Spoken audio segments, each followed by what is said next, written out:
Welcome back to DM Prep. My name is Ian and I'll be your DM for today. Today we are prepping episode 23 of the Gilded Troll Plays Curse of Strahd.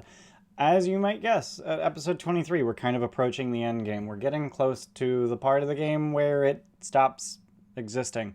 When last we left off, the players invaded Wachter House for the second time, having found that in their absence, Lady Wachter took over the town. This is something that they already knew about, with her cult of devil worshippers, and they learned that, oh, she actually has devils, and they're a problem. So they fought a bunch of chained devils, bearded devils, spined devils, and even an ice devil, before finally murdering absolutely everything. The Saladrin's not with them anymore.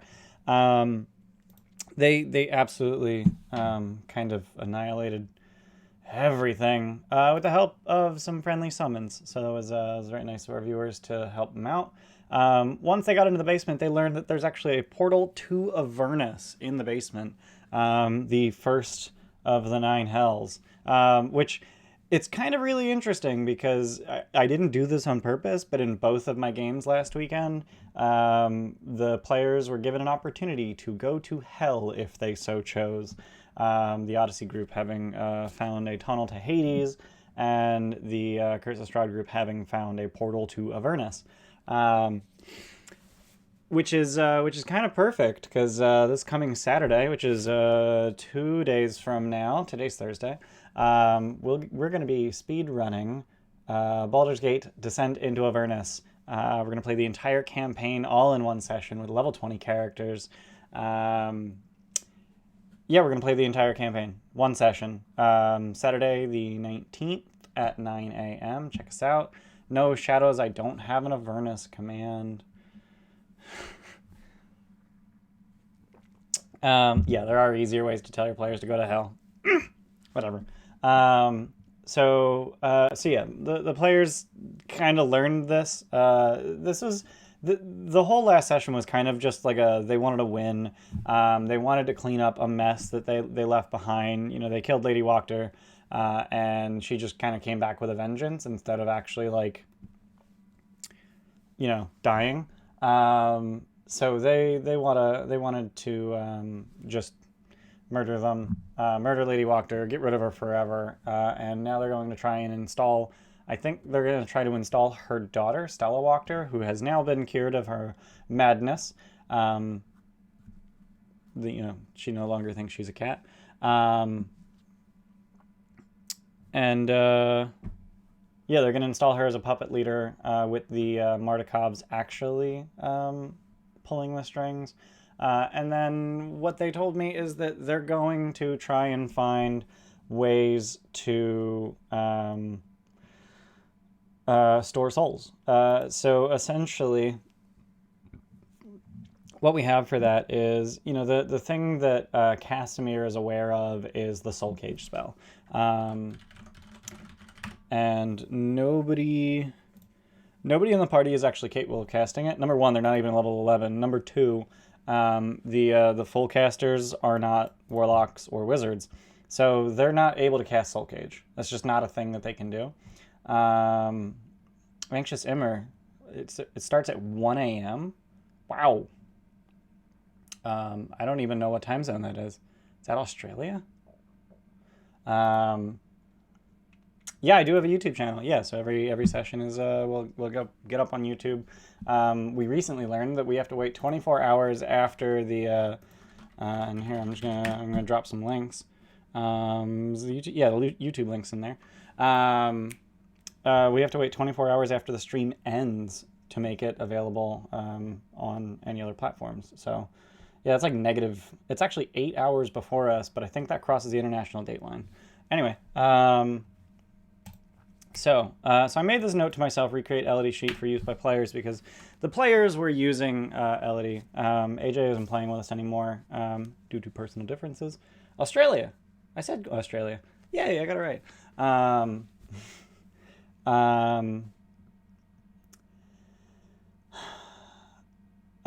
So the players wanted to keep the character Elodie around for narrative reasons, and because they really enjoy turning into T-Rexes and huge giant crabs. So we're keeping Elodie around, and the players were actually running her in combat, but I think it slows things down too much. So I am actually going to take control of that character for combat purposes moving forward. So I'll have to study how that works. On the topic of huge giant crab and T. rubex and whatnot, yeah, we've even got some new tokens. Thanks to Bayless. So he did some doodles. We got a T. rubex and we got a huge giant cramps. So we got tokens for them bitches.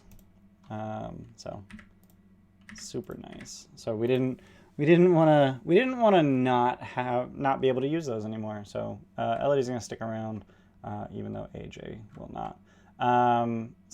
What is this box over here? Oh, that's a tree. Yeah, it's a tree. So they're gonna try and find ways to store a soul. The temporary way to store a soul is the soul cage spell. If someone dies anywhere near you, you just cast soul cage, and then you can hold on to their soul for 8 hours in your little silver cage. If you want to store their soul more permanently, what you do is you actually use a ring of mind shielding. So what my players are probably going to want to do is they're going to go to Casimir. Casimir's probably going to recommend Van Richting in terms of like, hey, how do I do this? I'm also going to point out to Jordan specifically, that when they reached the Amber Temple, it was Kirod? Yeah, it was Kirod. So Gramps was promised, I am Kirod, the Star of Secrets. I sense your soul is unwillingly trapped here on this plane. I offer wisdom and insight, the knowledge of how to traverse planes. So Gramps knows that there's probably information about how to get out of here in the Amber Temple. So I'm going to remind Jordan of that because Gramps knows that. I don't think he's ever shared it with the group, but Gramps knows that. Jordan should know that Gramps knows that. That's a thing that Jordan would know as Gramps' player. So I kind of want to get them to the Amber Temple so that they can have a conversation with Van Richting, who most certainly has not yet finished his research on how to do this ritually majig-a-majig. But Van Richting actually has on his person, I don't know if this is in the book, I don't think so, but I've decided it. He has on his person a ring of mind shielding that already contains the soul of a Vistani. And essentially what you would need to do in order to get a bunch of people out of Barovia is make a bunch of rings of mind shielding, kill a bunch of or have Vistani attuned to them, and then kill them. So yeah, that's... If they want to go through getting people out of Barovia, that's how that works. Here's the rub, though. Here's the rub. If you are a, and this is all just stuff that I've decided is true about the Domains of Dread. If you are a native of the Domains of Dread, i.e., you were born in one of them, even a Vistani soul in a Ring of Mind Shielding will only allow you to travel to another Domain of Dread. And that's exactly what Van Richting does. Van Richting was born in Darkon, Darkon, I think it's D-A-R-K-O-N, Darkon, and he has this Ring of Mind Shielding with a Vistani soul in it. He has absolutely no compunctions against murdering the fuck out of Vistani. He thinks they're all evil, perhaps with the exception of Esmeralda. And he's been using it to travel around the Domains of Dread, ridding the world of monsters. And his most recent target is Strahd von Zarovich, but he knows that Strahd's immortal, and he needs to do something about that immortality before he kills him. Isn't that why pregnant Vistani travel out of Barovia to give birth? That is exactly why, yes. Vistani will always leave Barovia to give birth. At least in my Curse of Strahd. I don't think that's true at all in anyone else's Curse of Strahd. That's just kind of something that I came up with. One thing that I like doing when I'm running campaigns is I just kind of decide things about the cosmology, about how the world works, and then I just kind of think through the ramifications of things like that. So so if the players get their hands on these rings with the Vistani souls in them, they can leave Barovia. That's a thing that they can do. But if they try to, well, that is very high praise, Legend of Pi. That is ridiculously high praise. Thank you. But yes, you do not want to fuck over your child by having them born in the domains of dread, and then they're trapped there forever. Hey, Chav Hunter, how's it going? So if the players get the rings, they can leave. They can leave Barovia, they can leave the domains of dread, they can go back to the prime material if they so choose. If they give these rings to Barovian natives, one of two things is going to happen. There is a 90% chance that the Barovian wearing the ring will enter the mist and just disappear. The ring will clatter to the ground.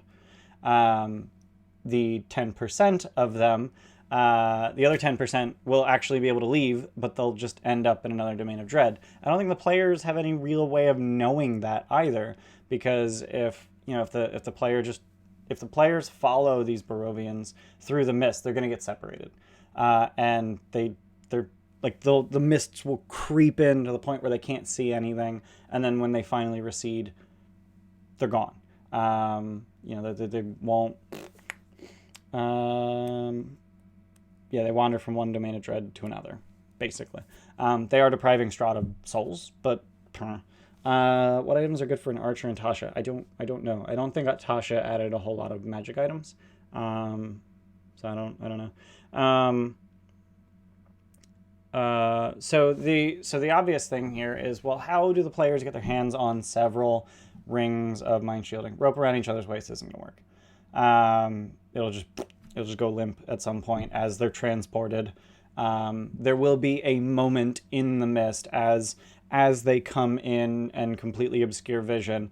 The very moment that vision becomes zero, you're essentially being plane shifted against your will with no save, whatever. And so anyone attached to you would disappear. So one of you gets the rope and everyone else does not get the rope. So the question is, how do they get their hands on these rings of mind shielding? And Van Richten has one of them, but he's not willing to get part with it. They could always kill him for it, but I mean, that's kind of rude. The other solution is to craft them. And just so happens Van Richten knows how to craft them, but he doesn't know where to get the resources. And essentially, you need these big blue pearls. This big picture. Please tell me this fucking color is blue. I'll be so upset.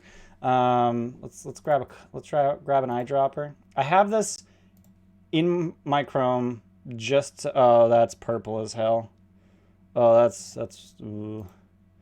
Yeah. Dark slate blue. Okay, whatever.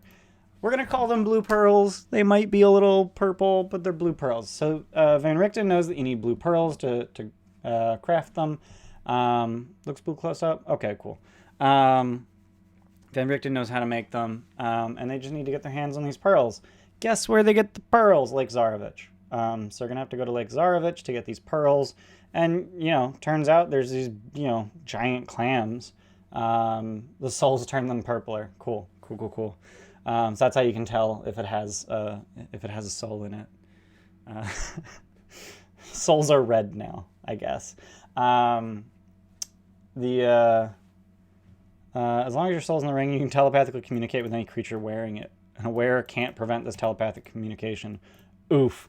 So there's a Vistani in Van Richten's ring just yelling at him all the time, and he's just like, okay, whatever. He probably unattunes anytime he's not planning on leaving. Because although then he needs an hour notice anytime he needs to leave. So the plan is that they'll go to Lake Zarovich. I don't have I do have a water map. I lied. Lake Zarovich. So this, if I recall correctly, this map actually goes like way further. So what we're gonna do is we're gonna grab all these shits. Not all of them. We're gonna grab those two, delete them, grab that, delete. They're on the map layer. Let's grab these guys and budge them up.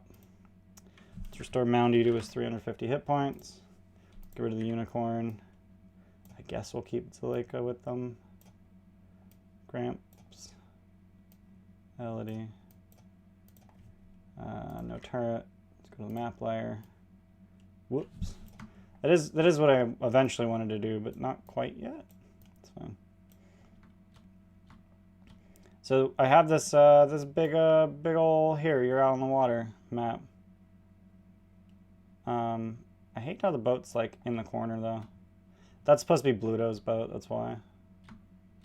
It's fine. So we're just gonna move this up until there's no more shore on the map. Make sure, cool. And then I just need to trim off 1, 2, 3, 4, 5, 6, 7, 8, 9. Where are we at? There we go.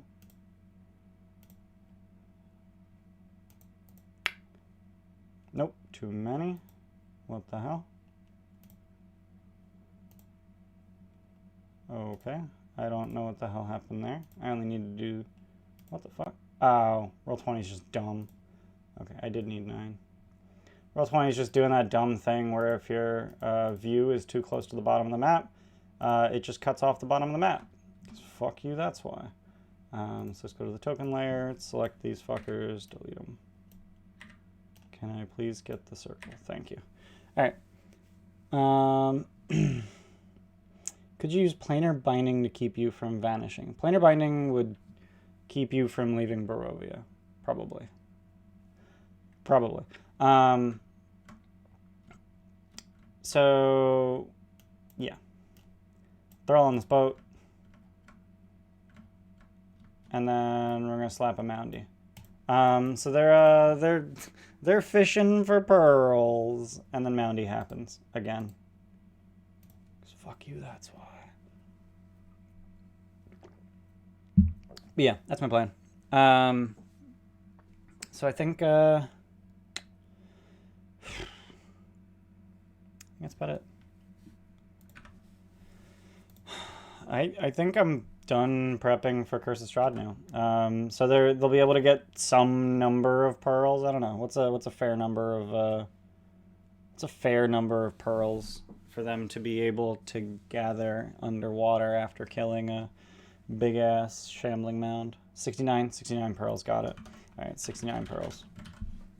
Thanks. 2 or 3 is not going to be enough. It needs to be at least 5 so that the 5 of them can leave. I would say, will any pearls break during the process of crafting? If they fail checks. So the number of pearls is dependent on 2 things. 2d6. I think 2d6 might be too low. So they need enough to get them out, but they're also going to want extra in order to get Barovians out, because that's their plan, is to get as many Barovians out as possible. And I need to give them enough pearls so that they can make enough rings in order to discover that that's not possible. But yeah, they need to, like, I'm not entirely certain how they're going to discover that it's not possible, because if they just try to leave with the Barovians, they're going to get separated. But they're also not going to have another way in. They don't, like, once they leave, they leave. I'm not planning on them being able to re-enter Barovia, because Strahd does have power over who is able to enter. He can stop people from entering. 6d2. I was thinking what I would do is I would have them roll some kind of tool check and give them that many pearls. Let's see. What's a good tool proficiency for harvesting pearls from underwater clams? Tool proficiency. What do we got? Alchemist supplies, brewer's supplies, calligrapher's supplies, carpenter's tools, cartographer's tools, cobbler's tools, cook's utensils, disguise kit, forgery kit, gaming set, glassblower's tools, herbalism kit, jeweler's tools. Jeweler's is definitely a clam digger's utensils. Yes, that's definitely a skill that someone has. Jeweler's tools, leather workers. Is there not fisherman's tools? Fishing tackle, like that's a tool, right? I mean, it's an equipment. Okay. So Constitution, jewelers. How do you jeweler's tools or fishing tackle? No, I don't think it should be a check. I think I should just decide, because they're going to keep fishing for them until they get all of them. So the only thing that a failure could possibly mean is it takes you longer, or that they break some. Staff throughout 16. I'm just going to go with 16. 16 pearls. Sure. If they defeat Moundy, they are able to find 16 pearls. So 1, they try to find Soul Cage. It ain't helpful. 2, they find out about Rings of Mind Shielding. If it's a check, they're going to take 20 anyway. Yeah, basically. Failure, they get 2 small pearls to use. So here's the thing, though. If they fail and they find pearls that are too small, they'll go, okay, but the pearls we need are still down there. And then they'll try again. Like, they're just going to keep trying until they get as many as they want. So the question is, how many exist? How many pearls are down there, and not how many are they able to gather? Because given enough time and effort, they will gather every pearl that exists. It is a rather large lake, but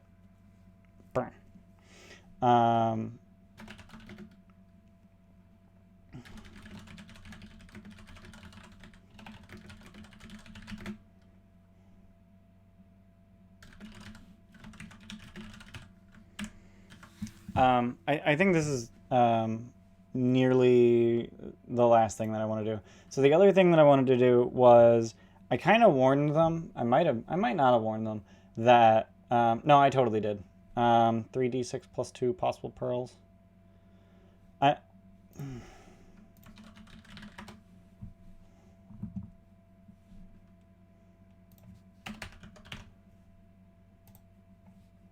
Random.org has given me 16 pearls. Here, zoom in. 16 pearls. 16. There we go. 16 pearls. All right. Not just okay, Chris has subscribed to tier 1. Thank you for the sub. Not just okay, Chris. Sorry I don't have alert boxes on DM prep. Thanks for being here. Thank you for continuing to sub. There we go. Ooh, that makes you a silver troll. Neat. So the only thing left to figure out is the last time, or not the last time, but the time before that they talked to Strahd, he told them to stop breaking his toys. And then they went and broke his toys again, like twice. So I'm thinking he sends a whole lot of bullshit at them. So the question is, what does Strahd have left available to him? Because vampires don't really do the trick anymore because of the sunlight weapon. They killed most, if not all, of the werewolves. The Rahadin is dead. What the hell does Strahd have left to throw at them? Whew. Let's see, what do we got in here? Cat, swords, crawling claws, shadows, whites, skag zombies under the lake.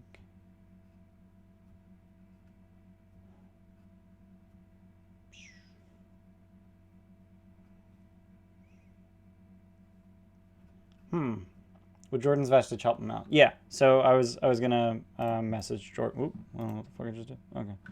Did I do? I don't know what I clicked. Oh, weird. Cool.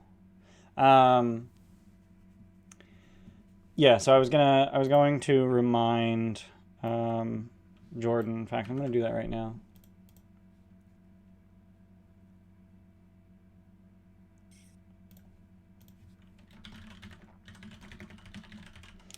You can actually do fire damage underwater. You have resistance to fire damage when you're fully submerged. All right.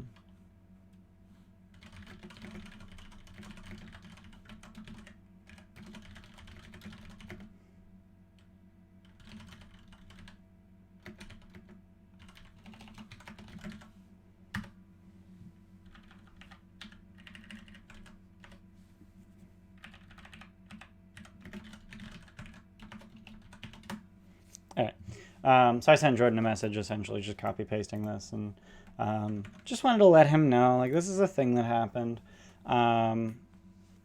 Since the players are kind of trying to plan to leave, and that happened like 2 days ago for Gramps, maybe 3. So yeah, what the fuck does Strahd have to send at them? Not much. He really does not have much. I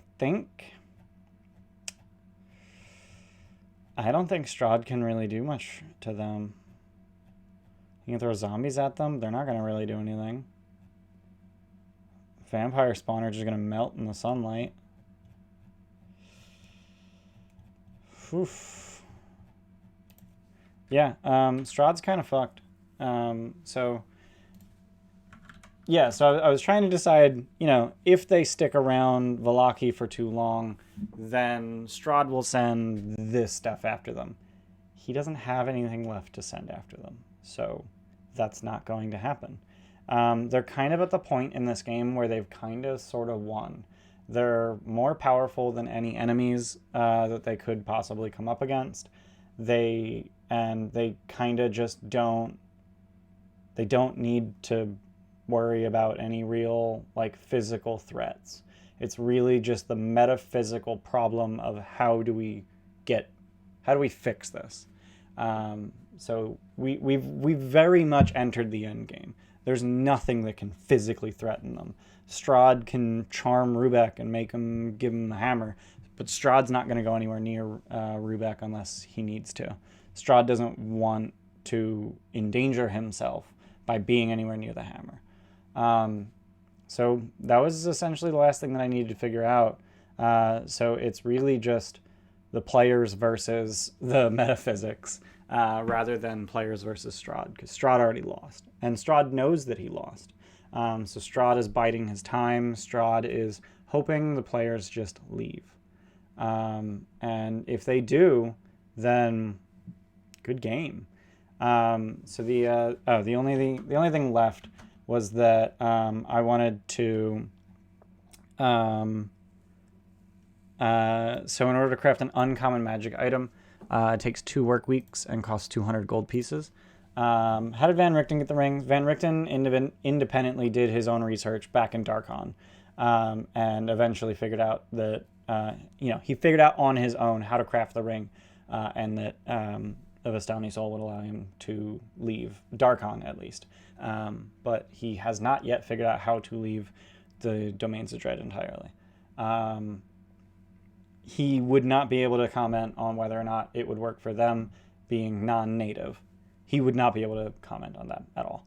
But yeah, so is there any way they can beat the dark powers, I'm guessing?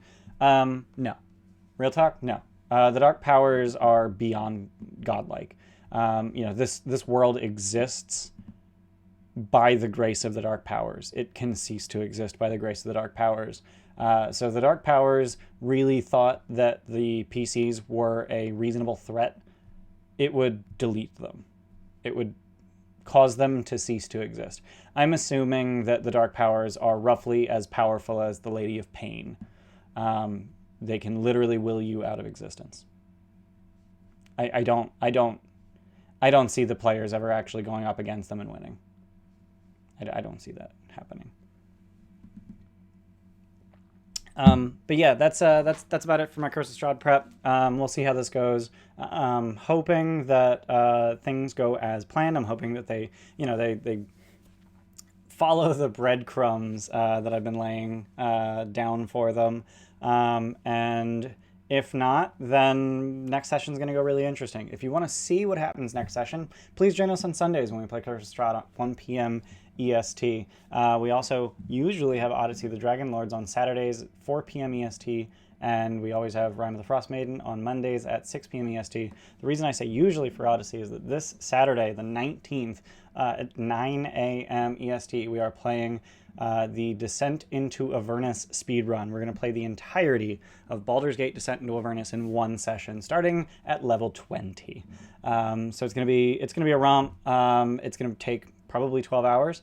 And if you want to see me prep for that, stick around. I'm going to take a break real quick, and then I'll get right into that. In the meantime, you can check out our YouTube, where we have every single session that we've ever recorded. Everything that we've ever streamed on Twitch is on our YouTube. You can also check out our Twitter, our Discord, and our Instagram. Someone want to drop them socials? Yeah, there we go. Shadow's got the socials. So yeah, you can check those out. And I will be back in just a bit to do DM prep for the Avernus speedrun. Don't go anywhere. Bye.